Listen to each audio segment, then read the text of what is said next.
chers membres de Trader Pro, bonjour, j'espère que vous allez bien. On va faire une vidéo pour faire un peu le tour de marché. Alors je tiens à souligner que je ne suis pas un conseiller financier et tout ce que je partage sur YouTube, le groupe Facebook et mon Twitter, ce ne sont pas des conseils financiers personnels. Je partage simplement mon avis et mon expérience dans le domaine du trading sur les marchés financiers d'un but strictement éducatif. Je vous recommande d'ailleurs pour apprendre le trading à utiliser un compte de démonstration XTB. Bonjour à tous, j'espère que vous allez bien.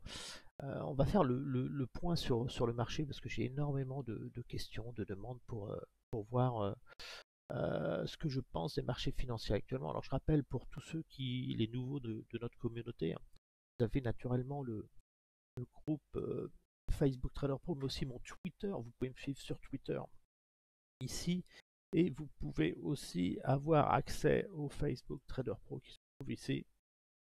Là, vous avez un petit peu plus l'analyse fondamentale des articles financiers que je poste, mon avis, des informations en plus qui viennent compléter. Par exemple, ici, vous avez la préparation de la semaine de trading. Je vous explique un petit peu comment j'interprète les statistiques économiques et qu'est-ce que je vais faire en fonction des résultats de celles-ci. Donc voilà, c'est un lieu d'échange, de partage, c'est une communauté de personnes adultes responsables.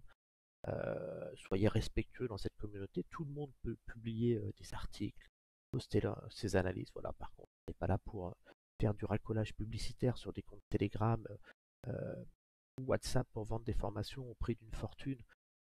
C'est pas du tout le but, hein. Moi, le Trader Pro, c'est une communauté de membres qui veulent apprendre le trading, progresser ensemble, comprendre, et sans avoir à payer quelque chose pour apprendre cela. Tout est entièrement gratuit, c'est du partage.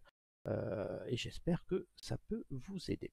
On va faire un tour sur les indices maintenant. On va changer de vue. Voilà. Donc là, on va faire quelque chose. On va passer un petit peu de temps ensemble parce qu'on va vraiment travailler les indices, faire vraiment un tour complet des marchés. Ça va être intéressant pour vous. Voilà. Après, c'est mon opinion, c'est mon avis. Je vais vous donner moi ce que je pense sur le marché. C'est une vision long terme, moyen terme, long terme. Ça veut dire de 12 à 24 mois, mais 12 mois en général.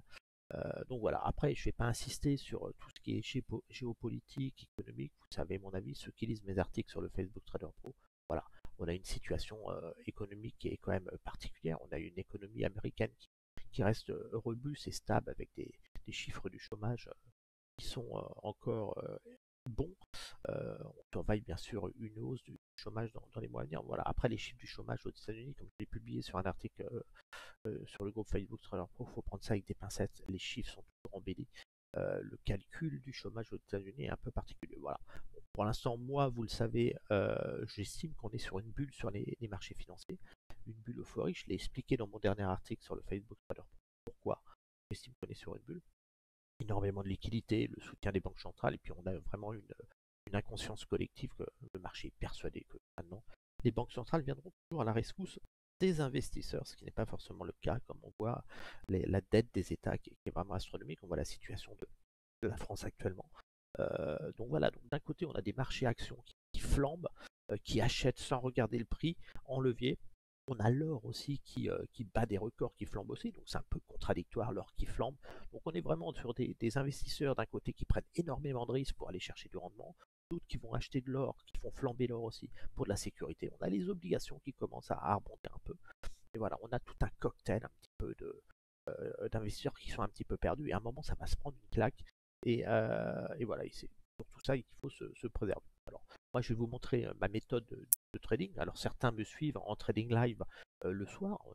J'ai un travail, j'ai 51 ans, comme tout le monde, je travaille. Je dois cotiser pour ma retraite et tout. Et voilà, le trading, c'est une activité secondaire pour moi, c'est une passion que je partage avec vous. Des fois, je fais des sessions de trading live pour vous montrer comment j'interviens sur le marché. Bon, on est sur le Nasdaq actuellement, on va passer d'indice en indice, mais déjà on va travailler le Nasdaq. Pourquoi le Nasdaq? Bah, c'est un indice qui est un peu plus volatile, c'est l'indice du moment. Et puis, bah, comme moi je termine le travail après 16 heures, je ne vais pas intervenir sur le DAX ou le CAC, je vais plus favoriser la session US.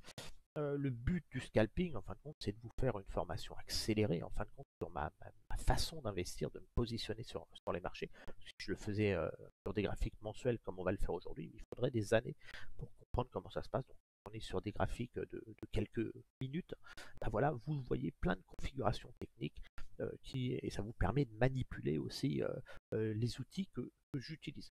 Pour ça, je recommande, beaucoup de débutants vont voir les performances que je fais en scalping. Ils vont être tentés de se lancer en live. Télécharger le compte démo de la plateforme XTB, c'est le meilleur broker. En plus, il rémunère vos dépôts. Vous avez des taux d'intérêt sur vos dépôts, même si vous ne tradez pas. Donc, c'est comme un livret A. C'est toujours intéressant d'avoir son argent sur XTB. Le lien est sous cette vidéo, mais surtout avant, télécharger le compte démo pour vraiment avoir les mêmes outils et puis vous entraîner à apprendre le trading. Donc, on va faire dans une première phase, on va faire le tour des indices. Après, on va aller regarder un petit peu ce qui se passe sur le dollar, les matières premières aussi, pour vous donner une idée de ce qui se passe. Moi, personnellement, pour anticiper une récession à venir, parce qu'il y aura une récession, il y a toujours une récession cyclique, je surveille actuellement les chiffres du chômage et la consommation du ménage. Et puis là, on va voir que sur les matières premières, j'ai fait un petit tour rapide tout à l'heure que je vais refaire avec vous. On s'aperçoit qu'on pourra avoir une hausse des matières premières. Alors, deux raisons. Hausse des matières premières pour une raison de prudence des investisseurs qui souhaitent se réfugier sur des matières premières comme on se réfugie sur l'or. Mais ça peut être aussi un signe de reprise de l'inflation et dans ce cas, ça pourrait un peu perturber les marchés. Quoi qu'il en est, je pense que là, ce qu'on va vivre, on va avoir les élections américaines qui vont arriver prochainement. Voilà, je m'attends à un peu de nervosité sur le marché, un rallye de fin d'année. Je ne m'attends pas à un effondrement de 30%, 40% des indices en 2024. Par contre, il va falloir être extrêmement prudent dès 2025, puisque là, on est dans la bulle. Les bulles finissent par éclater. Donc voilà, je sais que personnellement, sur les graphiques mensuels par rapport à la hausse qu'on a eu des marchés depuis la crise financière de 2008-2009, voilà, la hausse est tellement importante, il y a tellement de cash qu'il y aura un moment de panique, un signe noir. Voilà, une baisse de 30 à 40% sur l'indice n'aura rien d'extraordinaire, même si les indices baissaient de 40% par rapport aux chiffres qu'ont pris les indices ces dernières années, ce serait une correction vraiment modeste. Voilà, alors une correction de moins 40% pour ceux qui achètent sur des records historiques, c'est dramatique parce que c'est une grosse baisse. Par contre, ceux qui ont acheté en 2010, par exemple, ce ne sera pas quelque chose de particulièrement inquiétant, ce sera juste un retracement. Mais voilà, donc tout dépend du niveau sur lequel vous êtes positionné. On va faire le tour sur les indices, on va regarder, alors ça va être rapide. Vous allez voir, je ne suis pas là pour rentrer dans le détail. Mais voilà, je vais vous donner des objectifs et des zones où moi j'interviens sur les indices et des zones où je n'interviens pas.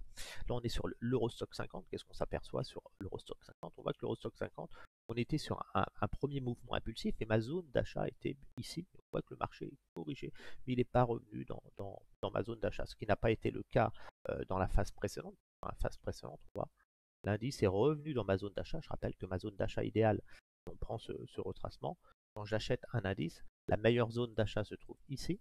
C'est ma zone d'achat discount. J'achète. Ça, c'est ma zone d'achat discount. C'est la meilleure zone d'achat, mais j'ai tendance, surtout sur le graphique mensuel, à me positionner sur des zones un peu plus larges. Ça, sur une zone mensuelle, j'ai plus tendance à me positionner sur les 50-60. Alors, je ne positionne pas n'importe comment, je lise mon prix d'Aubin. Généralement, quand j'achète un mouvement baissier de ce type, par exemple, ce sera toujours pareil, hein, vous verrez, c'est ce que je fais en scalping, en graphique en une minute. Voilà. Généralement, quand je me positionne sur un indice, je vais déterminer mon money management, mais généralement, voilà, sur un gros mouvement baissier, comme on a eu sur l'Eurostock 50, plus à travailler l'indice de cette façon avec 5 ordres généralement. Et 5 ordres. Et 5 ordres. Et je vais aller chercher le potentiel, c'est cette zone, ces zones de take profit sur les moins 23 et moins 38 ici. Voilà, généralement quand j'achète, donc là, comme vous voyez, par exemple, sur cette heure-là, ma zone d'achat a été touchée ici, et puis on a atteint l'objectif haussier de cet indice. Donc je vous montre ça parce que ça va être pareil sur tous les indices, vous verrez des similitudes. Donc là, on est vraiment dans la zone de take profit, cette zone qui génère des mouvements baissiers, c'est la zone de take profit des acheteurs ici. Ceux qui ont acheté là, c'est là que je prends mes bénéfices, je m'allège de mes positions. C'est pas pour ça que je vends le marché à découvert, mais je m'allège de mes positions. Je peux générer mes positions vendeuses, je me place avec les institutions. Donc ce scénario est terminé, on voit que l'objectif a été atteint. Donc là, ce qui va m'intéresser maintenant, c'est de poursuivre le mouvement et puis d'essayer de jouer plus tard une phase corrective.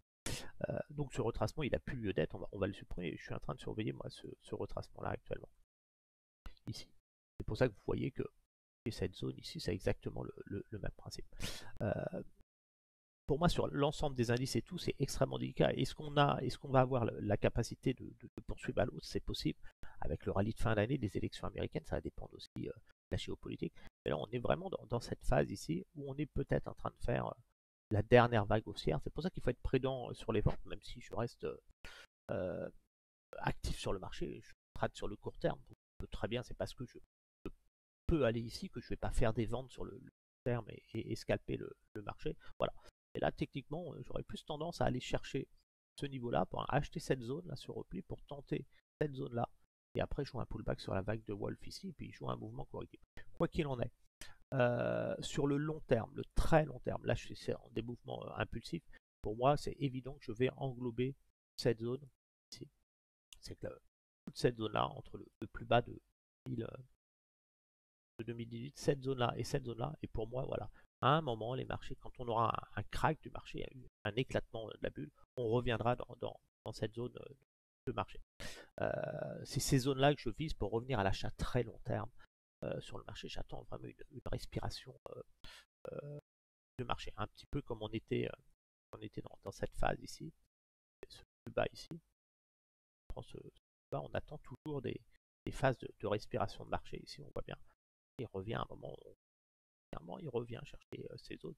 Et même si vous aviez pris cette zone ici, entre ce plus bas ici et ce plus haut ici, vous voyez, vous finissez toujours par revenir sur ce niveau-là, dans cette zone ici, de cette grande phase haussière. Bah là, vous avez vu cette première vague haussière ici, vous avez une première grosse correction, un crack. Vous êtes dans la deuxième et vous aurez une grosse correction. C'est pour ça que sur le long terme, je suis plus acheteur de cette zone-là. Alors la question qu'on peut se poser, c'est qu'actuellement, elle n'est pas finie. Soit on a terminé ce mouvement haussier. Dans ce cas, on peut estimer qu'un retour à 3650 points est tout à fait probable. Soit le mouvement reste dans cette phase ici haussière. On a fait une vague, une première vague, une correction là dernièrement au mois d'août. Et puis là, on va générer élection américaine, rallye de fin d'année. Et puis on vient aller chercher ce niveau de tech profit. Ici, cette zone, c'est ma zone de tech profit, la zone des institutionnels où ils viennent rechercher la liquidité. Peut être un peu plus basse, là c'est les moins 23 sont là, ce mouvement impulsif, dans ce cas, ça voudra dire que cette zone s'agrandira, et vous regardez, on est à peu près quasiment à quelques centaines de points près, on aurait un retour tout simplement sur cette zone de support ici, on voit bien cette zone d'équilibre, cette zone d'équilibre ici, un retour ici, ça veut dire que ceux qui ont acheté ici par exemple, ils pourraient être gagnants par exemple de 6-7%, et derrière ils ont un risque correctif de 25% à 40%.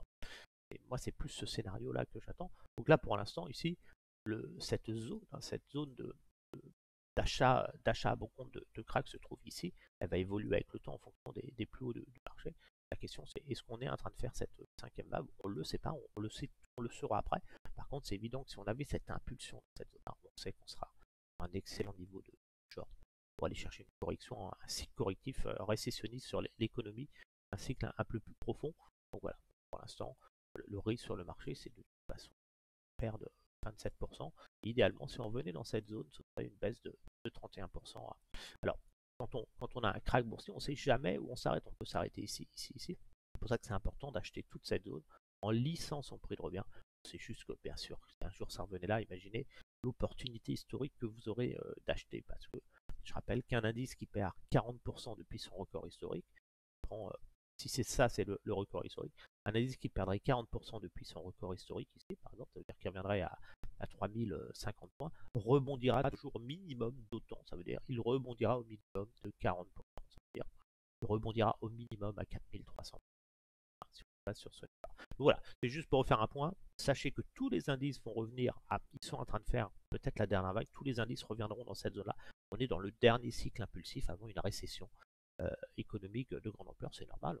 Les États ont des dettes, les États sont en difficulté, ils ne vont plus pouvoir soutenir l'économie comme ils le faisaient avant. On le voit en France, le budget de la France est extrêmement délicat. On est en train de dire voilà, on va faire des hausses d'impôts, on va demander aux entreprises de payer, on va serrer la ceinture. Tout ça, c'est de l'argent en moins. Puis l'État ne peut pas relancer des grands chantiers économiques. Donc voilà, tout ça, ce qui va se passer, les entreprises, qu'est-ce qu'elles vont faire? Elles vont réduire la voilure, commencer à licencier. Et voilà, et puis on va avoir des ménages qui vont être en difficulté, qui vont arrêter de consommer, qui vont épargner un peu plus. ils vont être prudents, et puis à un moment, des entreprises licencient, ralentissement économique. Généralement, ça commence par le secteur de l'automobile. On voit que le secteur de l'automobile est actuellement en crise. On voit Stellantis qui s'est effondré, on voit Volkswagen, et des sociétés américaines aussi ne devraient pas tarder. Ben voilà, ce qui va se passer, le secteur de l'économie va commencer à rentrer en crise. Beaucoup de gens ont fait leurs investissements pour acheter des nouveaux véhicules et maintenant font attention sur le prix du carburant et tout. Et voilà, ben ça va licencier sur l'automobile. Après, ce qui va se passer, on va avoir une crise immobilière, des gens qui ne pourront plus acheter de biens immobiliers, qui vont devoir vendre, il y aura des divorces à cause de ces tensions sociales sur le marché de l'emploi. Après, l'immobilier va rentrer en phase de stabilisation en crise, va entraîner le bâtiment, une crise du bâtiment. Et puis voilà, c'est une spirale récessionniste qui va se mettre en place, le temps de purger l'économie, ce qui est tout à fait normal. Donc voilà, la seule question que l'on se pose, c'est quelle sera la violence de ces crises. Donc c'est assez inquiétant quand même, parce qu'on voit le problème géopolitique que l'on a actuellement au niveau mondial. On a 111 conflits dans le monde, c'est historique, on n'a jamais eu autant de micro-guerres un petit peu partout. On a le Moyen-Orient, c'est extrêmement inquiétant avec l'Iran. L'Iran, c'est quand même une puissance, c'est pas une puissance militaire qui va m'inquiéter, mais c'est plus la déstabilisation du Moyen-Orient et tout ce que ça impacte avec le détroit d'Ormuz et le commerce international. Ça veut dire qu'on pourrait avoir une reprise de l'inflation. Imaginez l'inflation qui se mettrait à repartir alors que la Fed vient de baisser ses taux de 0,50 et se retrouve obligée de remonter ses taux. C'est pour ça que je m'attends plus à un cycle récessionniste à venir et une phase de stagflation, une phase économique qu'on n'a jamais connue dans l'histoire. Donc ça va être une stagflation, ça veut dire voilà, une récession économique, un ralentissement économique, et puis derrière des prix qui resteront élevés.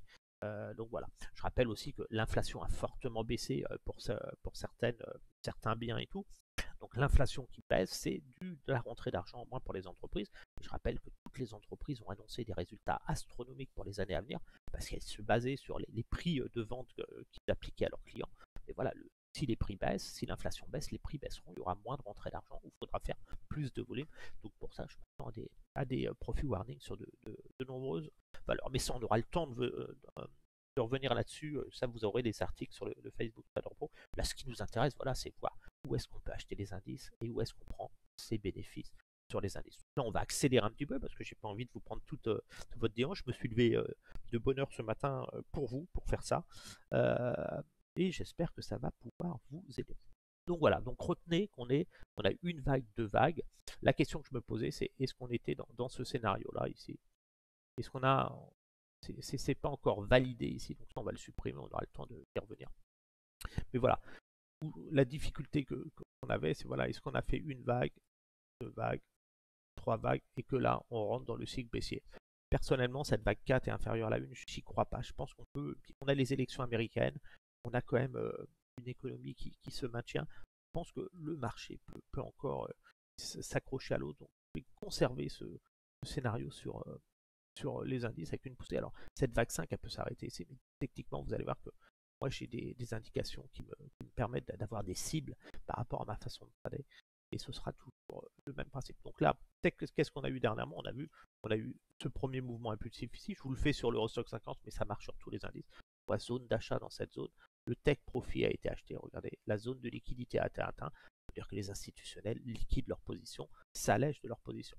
Alors, je rappelle que si vous faites du trading action, moi, généralement, quand j'achète dans cette zone-là et qu'on arrive dans ma zone de Tech Profit, ce que je fais, je récupère mon capital, mais je conserve mes bénéfices au marché. Imaginez si j'avais acheté l'action X ici, l'action X est arrivée ici, si j'avais mis, je sais pas, 10 000 euros et que là, je gagnais par exemple 20 000 euros, je récupérerais mes 10 000 euros que j'avais mis au capital au début et j'achèterais 10 000 euros d'actions avec mes bénéfices sur ce niveau de prix. Ça veut dire que je posséderais des actions avec un PRU de 0 euros que je n'aurais jamais payé. C'est toujours le même principe. Mais on reviendra au marché action une fois qu'on aura eu belle correction sur les années. Ensuite, on a eu ce mouvement correctif ici. On voit qu'on n'a pas atteint, on n'a pas corrigé, mais on est aussi dans cette zone d'achat. Cette zone de Tech Profit. Ça veut dire qu'ici, on a deux zones de Tech Profit. Regardez, on a la zone de Tech Profit de ce mouvement impulsif ici qui est ici, et la zone de Tech Profit de ce mouvement impulsif ici qui est ici. Donc on est dans une zone où le marché a besoin de marquer une pause. C'est pour ça qu'il a marqué cette pause qu'on a eu un sell-off. Maintenant, on est dans ce dernier mouvement ici, c'est pour ça que c'est le mouvement que je surveille et qui me donne une indication. On a cette zone d'achat qui est la zone d'achat technique, très court terme, voilà la zone quand il y a des corrections sur le marché, c'est là qu'il faut acheter le marché pour aller espérer jouer ce dernier mouvement ici. Donc, on voit qu'il y a eu des achats ici. Ceux qui achètent dans cette zone-là prendront leurs bénéfices ici. Donc c'est là qu'on aura ensuite pour moi un mouvement correctif un peu plus... voilà. Donc je vise cette zone-là. Alors on a eu ce mouvement correctif ici. On n'utilise pas ce retracement. Je rappelle dans ma méthode ici, on n'utilise pas ce retracement. On pourrait l'utiliser, mais tant qu'on n'a pas touché la cible, j'ai plus tendance à conserver cette zone d'achat. C'est-à-dire que tant qu'on n'a pas touché les moins 23, on peut rester à l'achat. Ça veut dire qu'on peut revenir comme ça, on peut consolider comme ça. Et c'est vraiment là que j'estimerais que le mouvement est totalement terminé. Les plus agressifs peuvent utiliser ce retracement plus court. Ça veut dire que là, les plus agressifs, vous verrez, mais votre objectif sera toujours inférieur. Ça veut dire que vous êtes sur ce mouvement-là. Vous allez chercher plus à acheter dans cette zone-là.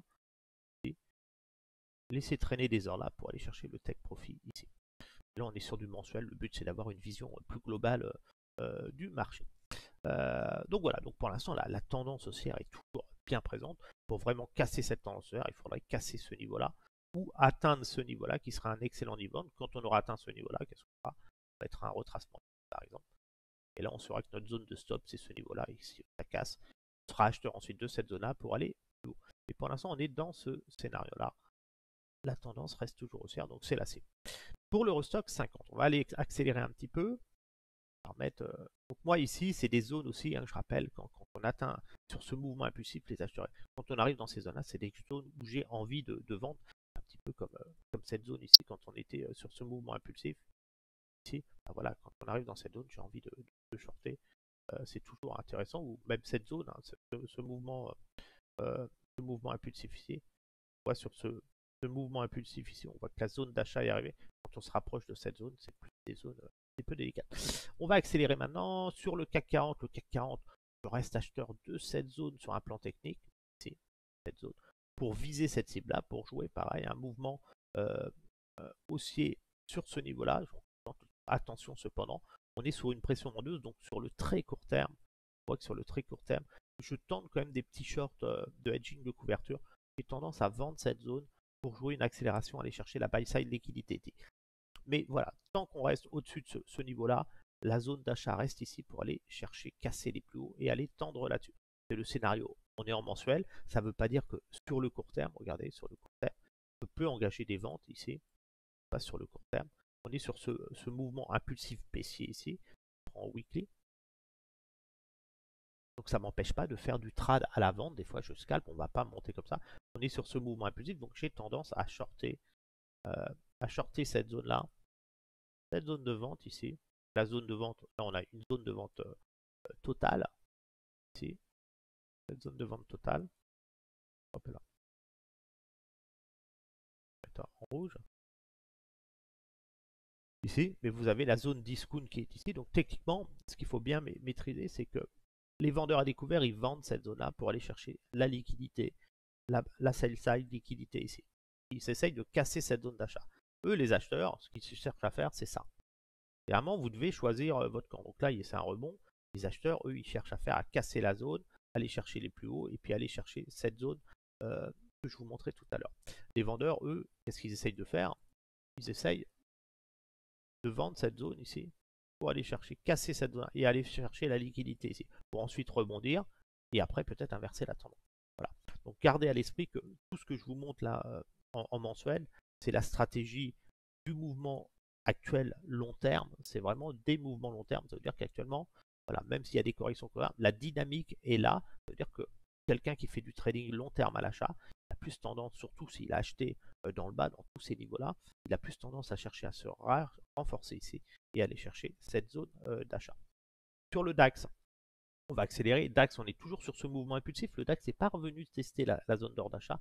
Le potentiel haussier ici, ça veut dire que là, si le DAX arrive ici, attention, vous avez un risque de correctif. Et ensuite, on utilisera un nouveau retracement, celui-ci, pour aller chercher un niveau supérieur, une correction dans cette zone. Pour l'instant, on reste dans ce mouvement impulsif ici. Ça veut dire que ma cible, on voit que le DAX est en train d'atteindre son potentiel haussier. Il est très très haut. Donc attention, surtout quand on n'a pas eu de correction dans cette zone. Le Dow Jones, un petit peu pareil, sauf que le Dow Jones, regardez, il a atteint cette cible. Il est dans une zone de take profit de ce mouvement impulsif. Sur ce mouvement impulsif, on aurait dû avoir un repli ici. et une prise de bénéfice ici que l'on n'a pas eu. Donc là, attention, on a atteint la zone de take profit. Donc j'ai plus tendance à me positionner maintenant sur ce nouveau retracement et à augmenter ma zone de take profit ici et à me dire voilà, sur le Dow Jones, je n'achète pas au-dessus de ce niveau-là. Je dois acheter cette zone-là pour viser ce niveau-là. Attention cependant, je pense qu'on pourrait avoir un mouvement correctif plus profond sur les marchés. Le SP500, on voit que le SP500 ici avait atteint son potentiel sur ce mouvement correctif. Ici, on a atteint l'objectif des 23. On est vraiment sur une bulle, une accélération, une sorte de FOMO. Le potentiel aussi est là, ici, donc il va évoluer un peu. Si demain il avance, le potentiel va évoluer comme ça. Quoi qu'il en est actuellement, je n'achète pas le SP500 au-dessus de 4950. Ça veut dire que si je devais acheter le SP500, j'attendrais au minimum une correction pour aller chercher ce niveau-là. Je n'achète pas sur ce niveau-là, je le laisse monter et je surveille la prochaine zone de vente. Ce qui est intéressant sur le SP500, on voit ici, on a vraiment explosé la zone de take profit.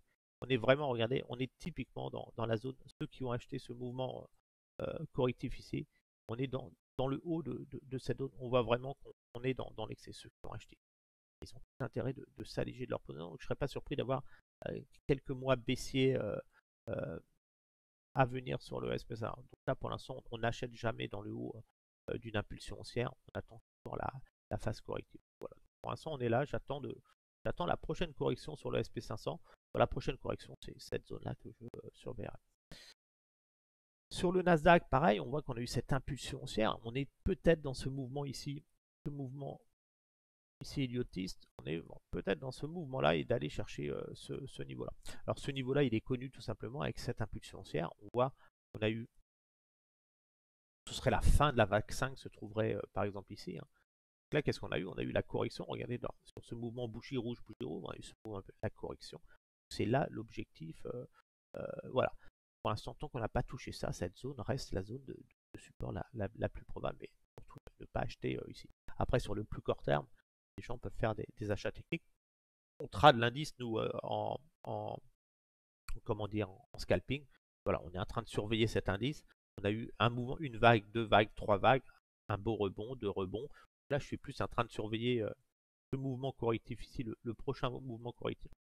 Dans cette zone, voilà, deux scénarios. Correction dans cette zone d'achat ici à proximité de la SMA, on vient chercher la sell side liquidité ici, ou soit on continue à monter, on vient chercher la sell side liquidité ici. Donc voilà, je surveille ce niveau-là. La prudence quand même, parce qu'on voit, on est en train de tester une zone de vente quand même importante. Cette zone de vente est en train d'être travaillée ici. Donc voilà, les vendeurs vendent cette zone pour aller chercher ce niveau-là, mais pour l'instant ils sont tenus en échec pour les salles. Donc voilà, grosse phase d'incertitude. Attention dans cette zone-là. On peut trader uniquement l'indice en scalping. Là, autrement, c'est des achats ici pour aller chercher ce niveau-là, pour ceux qui veulent être prudents. Les ventes, on va surveiller ce niveau-là. La buy side liquidité ici, si elle était touchée, pour aller accrocher des ventes dans cette zone. Pourquoi? Parce qu'on est sur la zone de prise de bénéfice de ce niveau-là. Voilà, prudence. Sur le mensuel, on revient sur notre graphique mensuel. On voit qu'on est très éloigné des MA. Vous voyez, quand vous allez, on est vraiment sur une bulle impulsive. Hein. C'est vraiment de la bulle. Hein. Ne rêvez pas. Hein. On est vraiment sur quelque chose d'incroyable. Je rappelle que la crise de 2008 ici, regardez, on avait perdu en 2008, on avait perdu 54%. Et regardez, le marché a gagné 2000%. Vous êtes dans de l'anomalie financière. Les capitalisations ont tout simplement explosé, même par rapport ici. Une capitalisation ici, c'était déjà très très élevé en 2017. Est-ce que l'économie ici se porte mieux qu'elle se portait ici? Si vous aviez des taux d'intérêt à 0%, voilà, regardez où vous êtes, des taux à 5%. Est-ce que vous pensez que c'est tenable? Non, ce n'est pas tenable sur les marchés. Donc vous reviendrez tester cette zone ici. Alors, est-ce qu'on va aller ici avant de revenir? Mais voilà, pour l'instant, je n'achète pas le Nasdaq au-dessus de 17 560 points, même s'il doit monter, je le laisserai monter. Après plus à surveiller des shorts après plus. L'US 2000 est toujours sur ce mouvement impulsif. On voit que la zone d'achat a été travaillée par les institutionnels. Ils cherchent à aller chercher cette zone-là. Donc voilà, donc les poussées là. La zone d'achat ici, les prises de bénéfices se font ici. L'UK 100, on voit que sur l'UK 100, on était sur ce mouvement impulsif. La zone d'achat a été achetée ici. Et puis on voit que la zone de take profit a été touchée. quand vous avez cette zone de take profit qui a été touchée, vous pouvez décaler votre retracement et vous décalez votre zone d'achat maintenant qui va se positionner. Vous allez prendre le dernier plus bas de mouvement impulsif. On a celui-là, la correction, on peut prendre ce niveau-là. Vous êtes plus maintenant à, vous devez acheter cet indice. Ce sera bien sûr sur une phase corrective. Voilà, la zone d'achat, c'est vraiment, voilà, c'est profiter de phase corrective pour aller chercher ce mouvement-là. Je rappelle quelque chose d'important, ne jamais être à l'achat dans des zones jaunes, dans des zones de prise de bénéfice. Ici, vous ne pouvez pas être à l'achat dans cette zone-là. C'est exactement comme sur le Nasdaq quand vous êtes ici. Vous êtes ici. Voilà, vous n'achetez pas au-dessus de ce niveau-là, même si ça pousse, c'est extrêmement dangereux parce qu'en plus, vous êtes sur cette zone ici. Vous étiez sur cette zone plus long terme, grosse zone ici. Voilà, on n'achète pas dans cette zone-là. C'est pour ça que je suis délicat, c'est très délicat d'acheter là. Je suis extrêmement prudent. On voit bien, on n'achète pas dans cette zone-là, il faut attendre une correction. C'est pour ça que ma zone d'achat est beaucoup plus basse. Après, si je n'achète pas, c'est pas grave. On n'est pas là pour prendre des risques sur les marchés, on est là pour l'acheter à bon. L'indice italien, on a vu que ce mouvement impulsif ici, on a eu la correction avec l'achat sur les 31 116 le haut de la zone nord. On n'est pas venu chercher les zones intermédiaires, le potentiel haussier ici. Attention cependant, on voit que ça marque une pause ici, c'est vraiment en phase d'incertitude. On voit en plus qu'on avait touché ici la zone de take profit. Pour ce mouvement impulsif, on est vraiment la zone de take profit de ce mouvement impulsif ici. On a ici, vous voyez, ce mouvement impulsif. On n'a pas eu de correction. Donc, quand vous voyez que le marché ne corrige pas ici, qui continue à monter, c'est un marché de bulle d'expansion. Il faut être extrêmement prudent. Autant ici, quand on regarde le mouvement qu'on a vu ici, vous avez bien vu, on a eu une correction qui est totalement, on va mettre en bleu pour y voir plus clair. Vous voyez, le marché avait fortement monté, il a fait une correction. On peut mettre sur ce retracement la bougie rouge bas. Voilà, le marché a fortement baissé, il a eu sa correction. Voilà, et puis ici, vous avez la zone de prise de bénéfice. Voilà, un marché qui a corrigé derrière, ce qui est totalement normal. Mais là, prudent. Allez, on va accélérer. L'indice espagnol, j'achète dans cette zone-là uniquement et je vise cette zone-là. L'indice, le net 25, j'achète dans cette zone-là et je vise ce potentiel-là. Donc pareil, sur tous les indices, hein, vous regardez, on est vraiment sur la forme Elliotiste, vague de vague. Et on est dans le dernier mouvement impulsif. Donc, dernière vague ici, c'est un mouvement correctif derrière que vous aurez en vague ABC assez importante. Vous aurez une vague ABC assez puissante derrière. C'est ça que c'est pour moi le dernier mouvement haussier avant une phase de récession et de correction plus profonde des marchés. Pour l'instant, voilà. Ici, j'ai plus tendance à shorter, à prendre des bénéfices, à shorter le marché. Je n'achète pas au-dessus de 829, 830 points. Le Nikkei, on voit que le Nikkei a monté fortement, il a rebondi pile poil sur le bas de cette zone d'or, il a cassé la zone d'or et vraiment c'était limite, hein. Je rappelle que le stop des institutionnels se trouve en dessous, c'était limite, donc là il a rebondi, il a rebondi une deuxième fois, la zone d'achat ici, au-dessus de 36 300, allez 36 400 points, je n'achète pas, le potentiel aussi ici, donc techniquement si jamais l'indice avait rebondi, voilà, ici faisait ce mouvement là, j'irai naturellement shorter l'indice sur ces excès. L'indice suisse, mouvement impulsif, on sent une phase de correction peut-être en place. Donc voilà, l'indice suisse, on achète ici, on vient chercher ce niveau-là qui correspond à la buy side liquidité ici. On ne serait pas surpris d'avoir un mouvement impulsif de ce type avant une correction un petit peu plus prononcée. L'indice brésilien, on voit que l'indice brésilien, pareil, même technique, hein, l'indice brésilien, on le voit sur le mensuel, il a rebondi dans sa zone d'or ici, hein. Il vient chercher cette zone de liquidité. Il est resté dans cette zone. On voit qu'il vient chercher ce niveau-là. Les plus agressifs à l'achat pour trader un. Donc ça, c'est les zones jaunes, c'est les zones où il ne faut surtout pas acheter l'indice, hein. On achète ici, on vient chercher des tailles pour. Quand on aura touché ce niveau-là, on pourra utiliser un autre retracement. Et ensuite, on achètera cette zone-là pour aller chercher la zone qui sera plus haute. Mais pour l'instant, les moins 23 n'ont pas été touchés. On conserve cette zone de prise de bénéfices. L'indice mexicain, beaucoup plus intéressant sur l'indice mexicain, pression avec Trump les élections. On voit que l'indice mexicain ici, il a fait un mouvement impulsif assez intéressant et puis il est dans la zone d'or d'achat, on le voit. Cette zone d'or d'achat ici. Il est dans cette zone d'or d'achat, donc on pourrait avoir un mouvement impulsif à venir sur l'indice. Voilà, c'est une zone d'achat, le stop sera placé en dessous ici ou ici, au choix de chacun, pour aller chercher le take profit là. C'est un peu un mouvement comme vous avez eu ici, regardez, vous avez eu le mouvement impulsif, la correction dans la zone d'or, et puis vous avez touché les moins 23.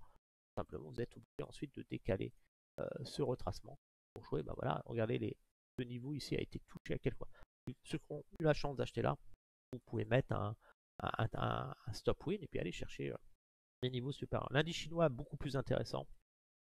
On voit que sur l'indice chinois, on a eu ce mouvement impulsif, l'achat dans la zone d'or, correction dans la zone d'or, on est venu chercher les moyens là. Donc on est sur ce mouvement impulsif ici. Imprimer cette alerte. On est sur ce mouvement impulsif. Voilà, donc l'indice chinois, on va pouvoir maintenir un peu la pression. Voilà, on attend une correction, on n'achète pas sur ce niveau-là, on attend une correction pour acheter cette zone d'or d'achat, pour aller chercher le niveau supérieur ici. On va regarder les indices numéro 2. Indice numéro 2. On va faire la suite, après on va faire le tour des je vais aller plus vite. Hein. Donc ici pareil, on a eu ce mouvement impulsif ici, le premier mouvement impulsif sur l'indice chinois, la correction ici, prise de bénéfice ici, ça s'est envolé derrière. Là maintenant, on achète cette zone ici pour aller chercher ce niveau. Je rappelle que si l'indice continue à monter, vous ajustez votre zone, ainsi de suite, indéfiniment, jusqu'à temps que vous ayez une correction sur l'indice. Le W20, pareil, on achète cette zone-là, on va chercher ce niveau-là. On marquera une formation de tête à épaule, donc un mouvement de ce type est tout à fait probable. On voit qu'il est déjà rentré dans la zone d'or ici. Pareil pour cet indice, on achète, on a vu le repli de cet indice ici. Achat dans cette zone-là pour aller chercher ici la buy side liquidité ici, ce sera toujours intéressant. L'indice du Vietnam, voilà, belle progression. On avait eu un premier mouvement, notre ami trader cueilleur de la communauté Trader Pro avait alerté sur le rebond de l'indice du Vietnam, une économie qui se porte plutôt bien en ce moment. On a vu cette impulsion ici, ce retour dans la zone d'or ici, et puis on voit que là actuellement la zone de take profit est atteinte ici, on est pile poil dedans.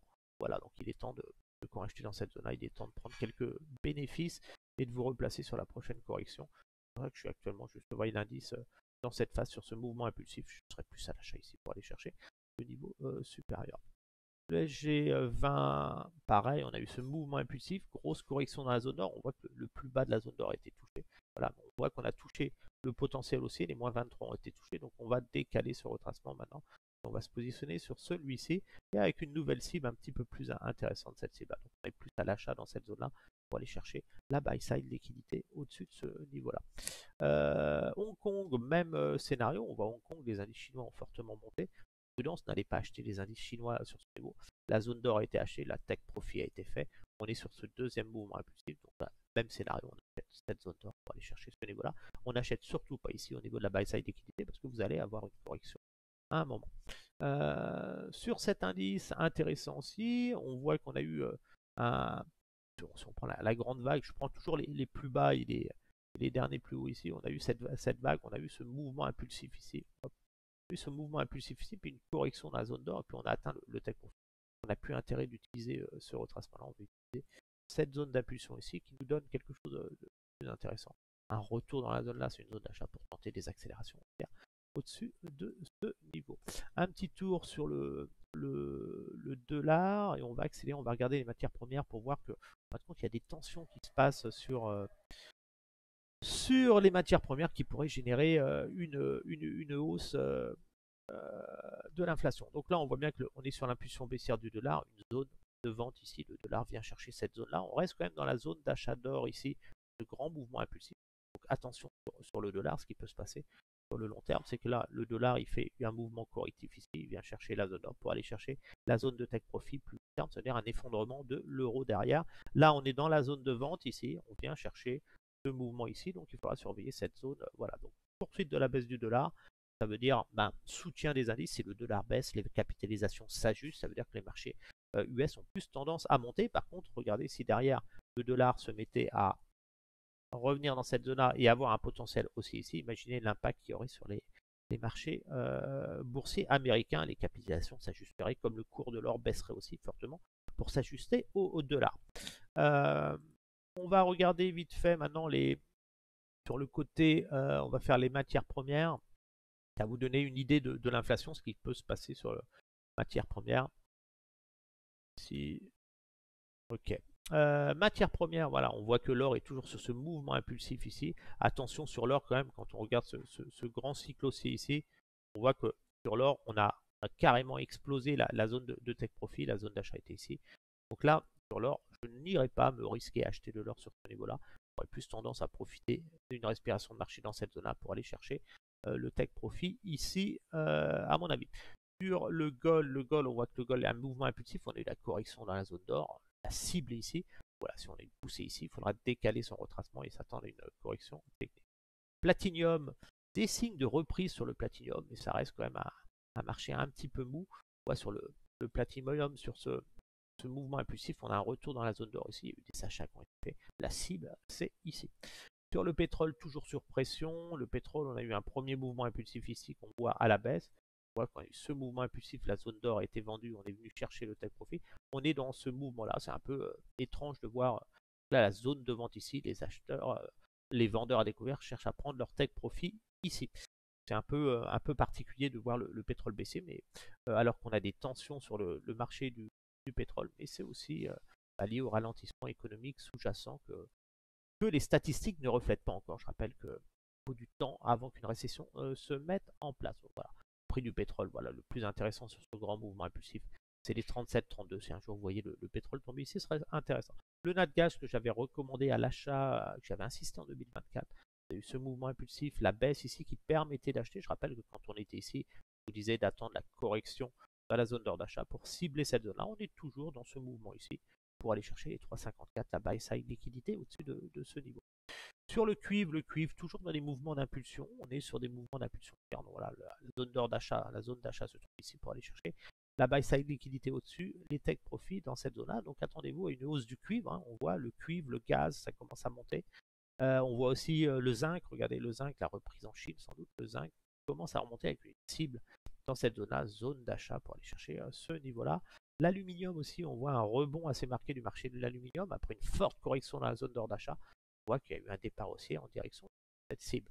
Le cacao, beaucoup plus délicat puisqu'on a eu une bulle impulsive sur le cacao. C'était la bulle de 2024. J'avais souffert, j'avais pris des pertes d'ailleurs sur le cacao. Je ne m'attendais pas à une poussée autant. Voilà. Le cacao, on a une zone d'or de vente ici. Il faut s'attendre à des pullbacks techniques dans cette zone d'or de vente ici. Et un retour à la normale, une stabilisation des prix sur le cacao dans les mois à venir. Voilà. Le cacao, il va osciller comme ça. Voilà, certainement revenir chercher cette zone-là qui correspond à la zone d'or d'achat ici, les 61,8-75%. Cette zone d'or-là. Donc en gros, les vendeurs à découvert vont insister à la vente, ça va tirer le prix vers le bas. Une fois qu'on sera là, ils prendront leurs bénéfices et on aura toute cette force acheteuse qui permettra de jouer un rebond technique un petit peu plus conséquent. Le blé, toujours délicat, le blé, ça ne veut pas décoller, c'est normal avec la guerre en Ukraine. L'Ukraine vend du blé à pas cher pour financer sa guerre.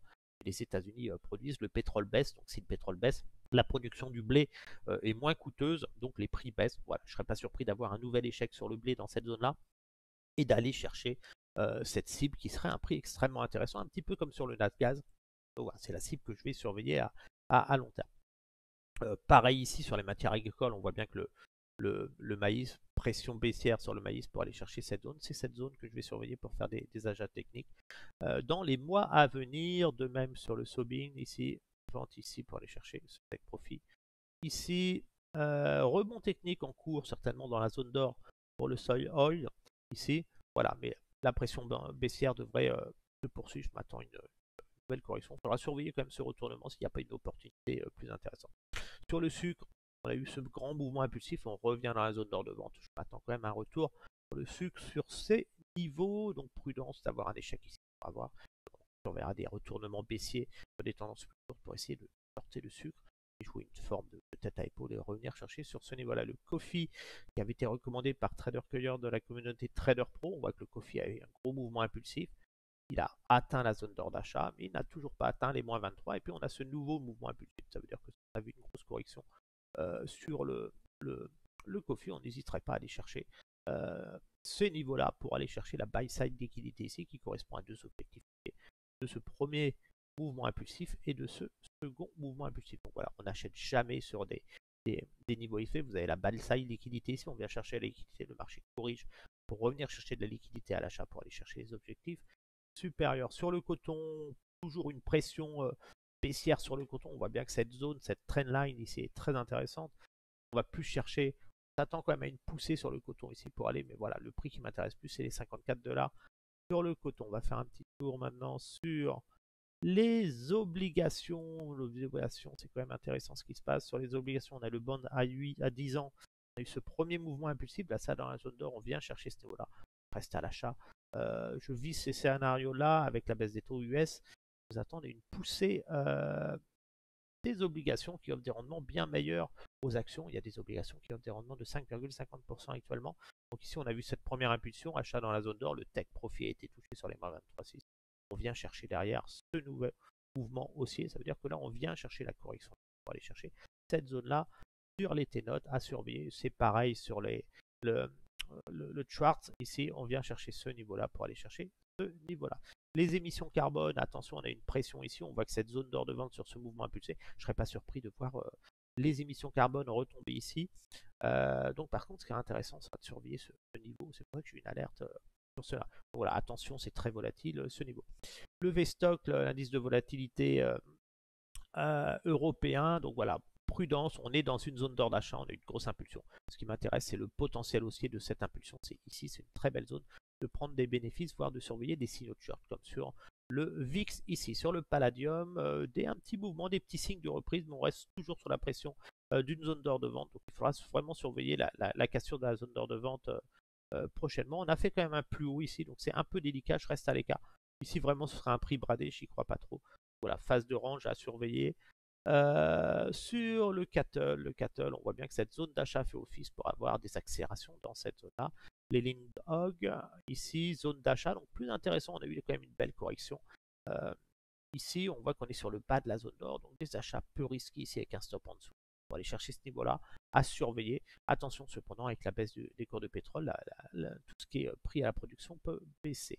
Ici, on a eu cette vente, on est dans la zone de take profit, ici, donc là, on atteint la zone baissière ici. Donc, je vais plus surveiller maintenant le retour dans cette zone-là et puis surveiller un pic baissier ici, sur le gazole ici, sur ce niveau-là. On va faire un tour aussi, je vais vous parler des actions aussi. On a fait les obligations, matières premières, on a fait. On va aller voir maintenant les actions. Je surveille les meilleures actions sur lesquelles il faut inutile d'aller acheter des small caps ou de n'importe quelle valeur. Les meilleures actions, choisissez toujours des meilleures actions. Je rappelle que les belles actions, c'est des actions qui ont des données financières assez intéressantes. Il faut aller chercher du chiffre d'affaires et des belles marges bénéficiaires. On voit des marges bénéficiaires au-dessus de 13%. Voilà, j'ai dit beaucoup les fondamentaux qui me permettent de déterminer. Ben voilà, on a SAP ici, une belle valeur. Donc SAP, on n'achète pas sur ce niveau-là. Hein. Eh bien, SAP, on attendra une correction ici sur le long terme pour aller chercher ce niveau-là. SAP, toujours correction, je n'achète pas au-dessus de 144 euros. Même si beaucoup peuvent penser que ça ne reviendra pas là, c'est une erreur. Le titre peut très bien revenir ici. Pareil sur Rheinmetall, je n'achète pas au-dessus des 400 et je vise cette zone-là. Donc le marché restera haussier. Ici, on confirme les phases 5. Siemens, on voit Siemens retour dans la zone d'achat sur les 50. Il y a eu un beau rebond ici. Ils ont la chance de cueillir le titre sur les 50. Ils ont déjà une performance de 18%. Attention, je rappelle que toutes les valeurs, il faut sortir, récupérer son capital dans cette zone dans les zones jaunes ici, récupérer au minimum son capital, ne conserver que les bénéfices investis pour avoir des actions avec des PRU de 0 euros. Alliance, attention Alliance, on a eu la correction de la zone d'or, elle n'a pas été touchée. Regardez, vous êtes proche de la zone de take profit, je vous invite à vous alléger de la valeur au-dessus de 299 euros. Action française maintenant, LVMH, très belle valeur, rebond d'LVMH avec la reprise du marché chinois et des politiques monétaires de la Chine. Par contre, attention sur LVMH, c'est un rebond technique. Pour moi, on va chercher la liquidité ici, des moins 23, 6, moins 38, certainement de cela. Pour ensuite aller chercher la zone de liquidité. On a une grosse zone de vente.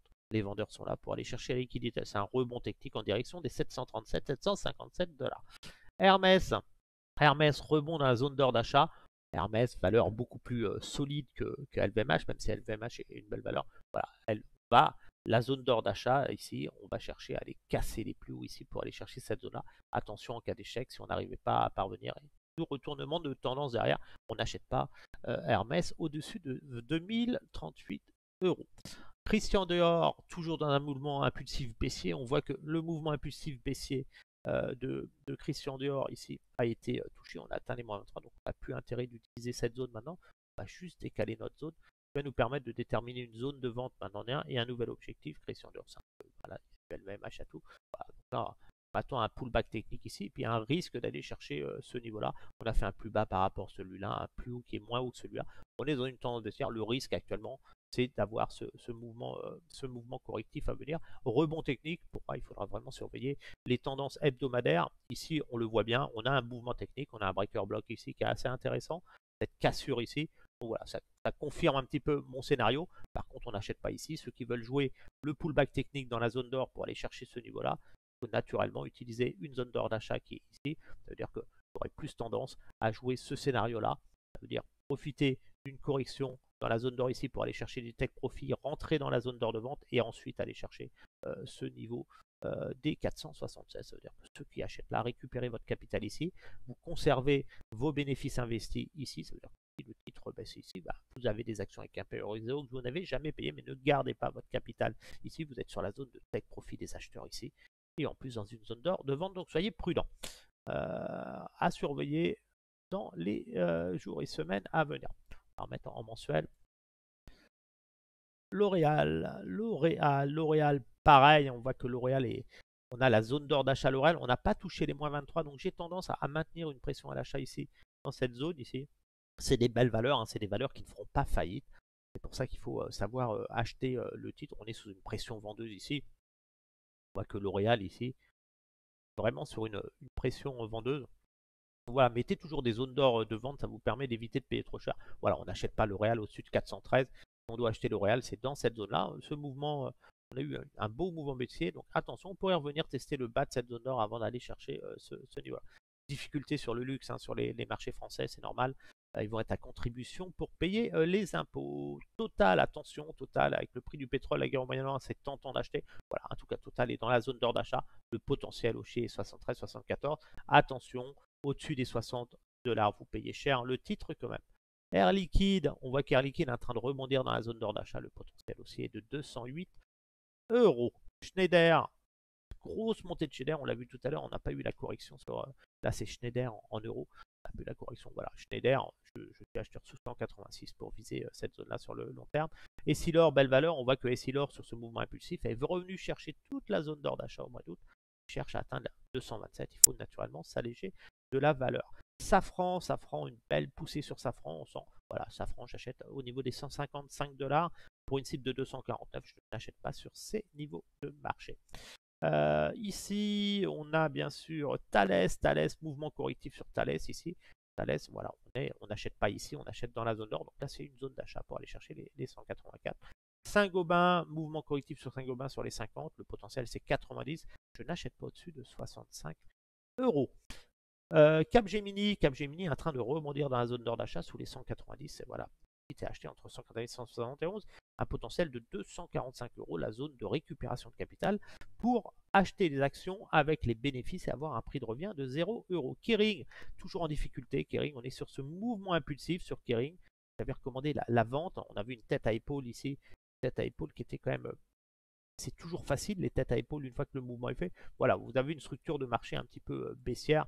Voilà, on voit que Kering arrive voilà, sous les 220. Vous avez peu de chances d'être ruiné sur le titre avant d'avoir des très mauvaises nouvelles sur le titre. Voilà, entre 220 et 193, c'est déjà des achats long terme. On n'achète pas Kering à 800 $, il faut être complètement stupide. Ni ici, quand vous êtes dans un mouvement baissier. Voilà, par contre, quand vous regardez les 220, c'est un peu plus intéressant. En plus, on voit que Kering, sur ce mouvement impulsif baissier, il a atteint la zone de take profit. Donc, on va pouvoir décaler cette zone de take profit maintenant. On se positionne sur cette zone. Et qu'est-ce qu'on voit? On voit que acheter entre 220 et 193, ça nous permettrait au moins de revenir tester les 328 qui correspond à la zone de vente. Si le titre devait aller plus bas, il y aurait un rebond de ce type et c'est là qu'il échouerait pour aller chercher ce niveau-là. Je reste quand même prudent sur le titre parce que la zone de vente ici des vendeurs se trouve maintenant décalée ici. Je ne serais pas surpris d'avoir une poussée et puis d'aller chercher les stops ici. Voilà, 160. Voilà, cette zone doit tenir. Mais voilà, et si vous achetez cette zone, il faut accepter des mouvements baissiers. Voilà, ne vous attendez pas à revoir le titre Kering à 800 $ dans les 2 prochaines années. Il faudra énormément de temps et de résultats, surtout qu'on va rentrer en période de récession prochainement. Les actions suisses maintenant, tour sur les actions suisses, mes valeurs préférées. On a Nestlé, voilà, Nestlé à la peine. On voit que Nestlé est sur un mouvement baissier impulsif. Voilà, Nestlé, surveillez le risque sur Nestlé, c'est d'aller chercher la liquidité ici des 80-75 euros. Voilà, on ne serait pas à l'abri d'avoir une poussée, mais on rentre dans la zone d'or d'achat long terme sur ce grand mouvement impulsif. Le meilleur prix, c'est bien sûr, c'est un jour, vous voyez Nestlé à 58, ça pourrait être intéressant. Roche, j'avais recommandé le titre Roche, souvenez-vous, on a eu une vague ici atypique sur Roche, vous avez eu ce mouvement impulsif, une vague, deux vagues, trois vagues. On a une vague de Wolf qui est en train de se faire, je ne l'ai pas très précise, là, voilà, c'est un pullback technique vers ça. Donc voilà, je pense qu'on peut encore insister sur ce mouvement, regardez ce rebond technique, voilà, assister ici pour aller chercher ce niveau-là. Par contre, attention derrière, le risque, ce serait ça. Zone d'or d'achat, la tech profit ici dans la zone d'or de vente de ce niveau. On va supprimer tout ça pour y voir un peu plus clair. Donc voilà, donc Roche, j'ai plus tendance à acheter entre 252 et 235, prendre des bénéfices 304, 315 en récupérant mon capital et conservant mes bénéfices, en étant prudent ici, voilà, parce qu'il y a un échec, c'est ici qui se produira, pour aller chercher cette zone-là qui sera une très belle zone d'achat. On ira chercher là, sell-side liquidité ici. Richemont, on a eu un gros rebond, on est sur ce mouvement impulsif sur Richemont, on a eu un gros rebond ici. Je m'inquiète quand même parce qu'on n'a pas touché les moins 23 et puis on voit qu'on est en train de... On a eu ce deuxième mouvement ici, on est en train de casser une zone d'or peut-être. Voilà. Donc pour l'instant, Richemont, je garde cette grosse zone ici. Je suis prudent. On a ce mouvement ici, c'est le triple sommet, ça pourrait baisser. Voilà, donc pas d'achat au-dessus de 123. On peut espérer ce niveau-là. J'y crois plus trop. Tout simplement parce qu'on a fait un plus bas, regardez ici, sur Richemont. Donc c'est une valeur que je vais sortir de ma liste. On voit bien qu'on a cassé ici, donc je me méfie plus de ce mouvement baissier maintenant, ici. Cette zone d'or de vente ici pour aller chercher ce niveau-là. Cette structure de marché ne me plaît pas. C'est pour ça que je sors cette valeur, je ne veux plus de Richemont. Partner, voilà, gros mouvement impulsif. Partner, j'achète dans cette zone-là et c'est la cible à aller chercher. Novartis, pareil, on achète cette zone-là, on vient chercher ce tech profit ici. Holcim, pareil, on achète cette zone-là, on vient chercher ce tech profit ici. On va passer aux indices, aux actions américaines maintenant. On va commencer par ce qui vous intéresse le plus, bien sûr, c'est l'action de la tech et après on finira par les actions US. Donc mes valeurs préférées, c'est les mêmes que tout le monde. C'est les 7 magnifiques. Apple, j'achète Apple sous les 200 $ dans cette zone pour aller chercher les 254. Microsoft, j'achète sous les 388 pour aller chercher les 500 $. Alphabet, j'achète dans cette zone-là pour aller chercher cette zone-là. Amazon, j'achète dans cette zone-là pour aller chercher ces tech profits. Alors je rappelle que toutes ces zones ici que vous voyez sur les 7 magnifiques, si des actions atteignaient ces zones ici, ce sera un fort signal de vente très très fort le marché pour anticiper un crack des marchés boursiers. Donc voilà. Nvidia, j'achète Nvidia sous les 90 pour viser les 165, 179. Meta, j'achète Meta sous les 310 et attention Meta quand ça va rentrer à 635, 700, une action qui n'a pas corrigé dans une zone d'or depuis longtemps. Ici, ce serait une très belle zone de short, voire un gros repli du titre. Tesla, toujours en train de tester une zone d'or de vente, à surveiller Tesla. Si on cassait les 100%, on pourrait dans ce cas inverser ce retracement. C'est-à-dire que les algo-traders inverseront leur retracement ici et passeront sur du retracement à l'achat. Ça veut dire qu'on sera acheteur de cette zone pour aller chercher ce niveau supérieur. Pour l'instant, on reste sous pression sur Tesla tant qu'on n'aura pas clôturé au-dessus des 265 €. Le risque, c'est d'avoir un échec, de la spéculation, un échec, et d'aller chercher la buy side liquidité, la sell side liquidité ici. Netflix, je n'achète pas Netflix au-dessus de 535, je vise les 814, 870. On a Adobe qui n'est pas gentil avec ses clients. Adobe, on a eu le premier croisé, on n'a pas atteint le plus haut, on est en train de faire un mouvement car on risque de venir chercher cette zone là. Donc je pense que Adobe est en train de générer une phase où non. Adobe reste toujours les 365, c'est toujours une zone d'achat ici, mais on voit qu'on a la pression ici. Donc là on peut déterminer que la zone d'or de vente ici, il y a de grandes chances que le titre Adobe revienne tester cette zone ici au niveau du bas de la zone d'or d'achat ici. Voilà, le prix, je ne serais pas surpris qu'on puisse acheter le titre sur ce niveau-là. Adobe, déception sur les relations commerciales avec leurs clients. On va regarder le chiffre d'affaires, qu'est-ce que ça donne Adobe. Marge bénéficiaire, toujours très important. Voilà, une belle valeur Adobe, il ne faut pas rêver. Mais je ne serais pas surpris d'avoir ce mouvement-là ici, Adobe, une baisse ici avant d'avoir un pullback. ASML dans une zone d'achat. Donc ASML, ceux qui croient dans la valeur ASML, il faut acheter dans cette zone. Donc on a un ordre ici, un ordre ici, un ordre ici. On lisse son prix de revient sur ces trois niveaux. On vient chercher les 1240. Booking, belle valeur Booking. On voit que Booking a eu la phase impulsive ici. Elle est revenue dans la zone d'achat ici. Voilà, Booking 4480. Il faut penser à s'alléger Eli Lilly, on n'achète pas Eli Lilly sur les plus hauts, on achète dans cette zone d'or pour aller chercher un objectif utopique des 1133. Et Boston Scientific, pareil. Boston, on achète dans cette zone-là pour aller chercher ce niveau-là. Sur les indices, les actions US, des actions US, actions US ici. McDonald's, achat dans la zone d'or, attention, pensez à prendre vos bénéfices au-dessus des 315. Procter Campbell, on achète dans cette zone-là, on prend les bénéfices à 186. Chevron, en difficulté, Chevron dans les cycles baissiers, donc je ne serais pas surpris de voir le titre revenir à 132. Voilà, grosse zone d'achat, si un jour vous voyez le titre revenir dans cette zone-là, ce serait extrêmement intéressant. En difficulté, les valeurs, par contre, ça reste la belle valeur. Ici, on a Johnson Johnson, achat sous 155 dans cette zone-là pour aller chercher le haut de la zone d'or ici, avec un risque d'avoir une correction ensuite sur ce niveau-là. Pepsi Cola, toujours en difficulté, sous une pression vendeuse. On est dans une zone de vente ici, Pepsi. Voilà. On voit que le prix du sucre tout à l'heure dans les matières premières a monté, ça coûte un peu pour les chiffres de l'entreprise. Pepsi, je serai assez prudent. Je surveillerai vraiment. On a une phase baissière, voilà, une poussée ici. Cette pression vendeuse, voir est-ce qu'on vient toucher ce niveau-là. Dans ce cas, on irait chercher le bas de la zone d'or de ce grand mouvement impulsif ici. Voilà, qui correspondrait à l'entrée de la zone d'or d'achat ici. Donc je surveille, je reste à l'écart, c'est fouillis, il n'y a pas de tendance. Voilà, le risque qu'on a, c'est quand même que les vendeurs à découvert viennent ici. Et là, ça génère une force acheteuse pour aller chercher les 219 plus haut. Costco, je n'achète pas au-dessus de 700 $, je vise les 1031 à très long terme. Berkshire, pareil, 407, j'achète dans cette zone-là et je vise cette cible-là. Visa, en difficulté, Visa dernièrement, mais a bien rebondi dans la zone d'or. Attention, au-dessus de 305, je n'achète pas Visa. Mastercard, correction dans la zone d'or ici, les 520 zones de prise de bénéfices. Coca-Cola, pareil, je n'achète pas Coca-Cola sur ces niveaux-là, j'achète dans cette zone-là pour aller chercher les 78. Prise de bénéfices naturellement sur les 78. Ici, on a eu la correction dans la zone d'or d'achat ici. Sur Home Depot, attention à 425, vous avez la buy side liquidité ici, si ça vient là, vous aurez un gros mouvement de correction de prise de bénéfices des acheteurs. Ici, zone d'achat actuellement sur Merck. Merck, ça peut être intéressant, cette zone niveau d'achat ici, pour aller chercher les 142. Et puis on a Walmart derrière qui pousse toujours. Donc Walmart, je n'achète pas au-dessus de 65 $ pour aller chercher les 89. Voilà, on a fait le tour des marchés. La semaine prochaine, par rapport à mon travail, je terminerai à 17h30. Donc je ferai peut-être des lives sur le Nasdaq vers 18h. Donc pensez à vous abonner à la chaîne, à mettre un pouce bleu si cette vidéo vous a plu, à nous rejoindre sur la communauté Trader Pro pour venir échanger ou avec moi sur mon Twitter. Pensez à télécharger le compte démo XTB, le lien est sous cette vidéo. Ça vous permettra d'apprendre sans risque les marchés financiers et de découvrir le monde passionnant du trading avec nous. Sur ce, je vous souhaite à tous un excellent dimanche.